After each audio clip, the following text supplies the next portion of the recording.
You can't buy a plug-in Prius yet, but Toronto Hydro, Canada's largest electrical utility, has one.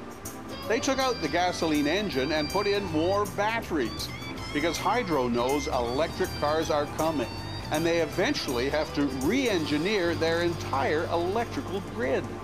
Well, there are going to be a lot more of these cars coming soon. I mean, some people are saying 10% of the build by 2020.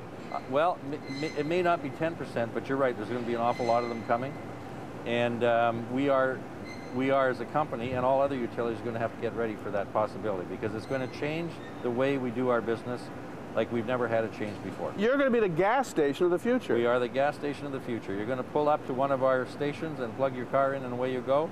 At night, you're going to plug your car in when you go home, fill your car up overnight at 1 cent a liter gas, 1 cent a kilowatt gas, and away you go.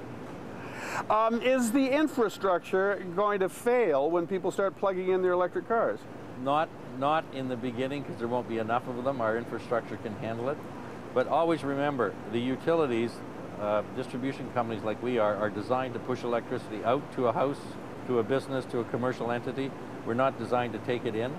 And as these cars grow in numbers and the battery capacity gets better, they will not only draw electricity from the system, but they'll pump electricity into the system.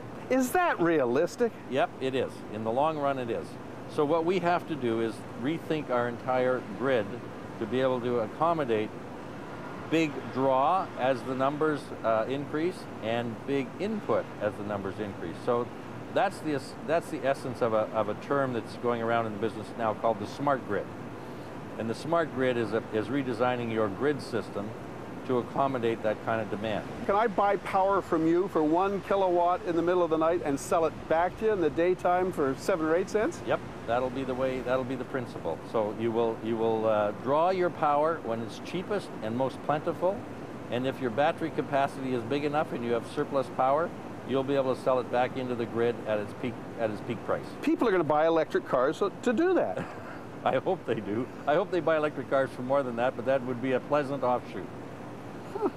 Doesn't make sense, though, that I'd buy it for 1 cent and sell it back to you for 8. Well, that's the way the system works. At night, electricity is cheap and plentiful, and during the day, it's not so cheap and not so plentiful. And when the demand is there, we'll take whatever we can get.